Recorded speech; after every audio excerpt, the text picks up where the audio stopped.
Hello everyone, welcome to my YouTube channel. आज के इस वीडियो में हम डिस्कस करने जा रहे हैं आईपीएस पीओ मेंस के रिजल्ट के बारे में।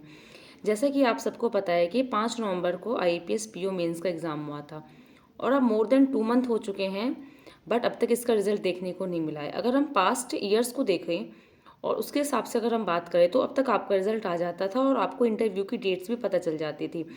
जैसे कि देखो, आईपीएस का कैलेंडर जब आपका रिलीज़ होता है तो जब भी पता उसमें मेंशन होता है कि कब आपका कौन सा एग्ज़ाम होना है।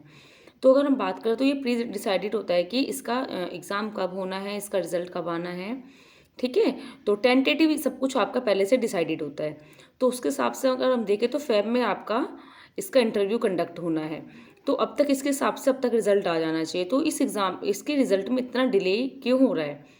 क्यों इतना लेट हो रहा है इसके रिज़ल्ट में? तो देखो, जैसे पॉसिबल रीज़न्स हैं कि जैसा कि आपको मालूम होगा कि वैकेंसी को, जैसे बैंक ऑफ बड़ौदा कि काफ़ी टाइम से उन्होंने अच्छी वैकेंसी दी नहीं है, तो इस बार बैंक ऑफ बड़ौदा कुछ वैकेंसी अपना ऐड करना चाहती है, या फिर जो भी है कि जो कुछ वैकेंसी अपना, कुछ बैंक्स हैं जो वैकेंसी अपना डिक्रीज़ करना चाहते हैं। देखो, ये तो दूसरा सिनेरियो हुआ, ठीक है। इसमें हमें ज़्यादा सोचना नहीं, ज़्यादा दिमाग लगाना नहीं है। हमारा काम था प्री क्लियर करना, हमने कर लिया, ठीक है। और अब मेंस का एग्ज़ाम आप अच्छे से दे के आए हो, अपना 100% दे के आए हो, तो अब है बात रिजल्ट की। तो अभी देखो, आपको टेंशन नहीं लेना है बिल्कुल भी, क्योंकि देखो ये जो वाला जो वीक चल रहा है इसमें आपके चांसेस है 70 to 80% चांसेस कि इस वीक में आ जाना चाहिए।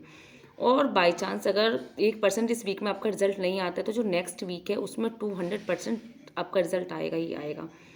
ठीक है, क्योंकि देखो फैब में अगर ये इंटरव्यू कंडक्ट करवाएंगे तो कम से कम 15 to 20 डेज तो स्टूडेंट को चाहिए इंटरव्यू के प्रिपरेशन के लिए अच्छे से। वैसे देखो, मैं तो ये कहना चाहूँगी कि जिन बच्चों को भी ऐसा लगता है ना कि हमारा हमारा मेंस क्लियर हो जाएगा, तो वो अपने इंटरव्यू की तैयारी को अभी बहुत अच्छे से करिए।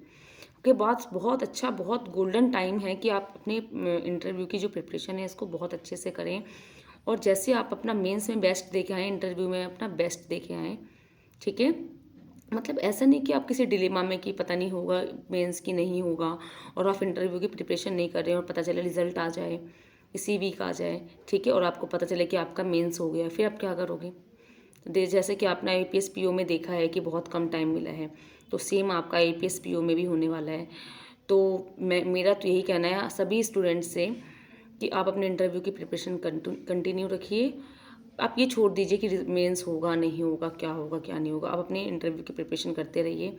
जो भी करंट के अपडेट्स हैं, जो भी करंट में अभी जो भी चल रहा है आपका, ठीक है, तो इन चीज़ों से आप अपडेट रहिए, क्योंकि इंटरव्यू में इनका बहुत बहुत बड़ा रोल होता है। फाइनेंशियल न्यूज़ पढ़िए, आप इकोनॉमिक्स से रिलेटेड जो भी न्यूज़ है आप इसको बहुत डीप एनालिसिस करिए, ठीक है। और बिल्कुल मत टेंशन लीजिए, क्योंकि या तो ये इस वीक नहीं तो लास्ट नेक्स्ट वीक तो रिज़ल्ट आना ही आना है, ठीक है।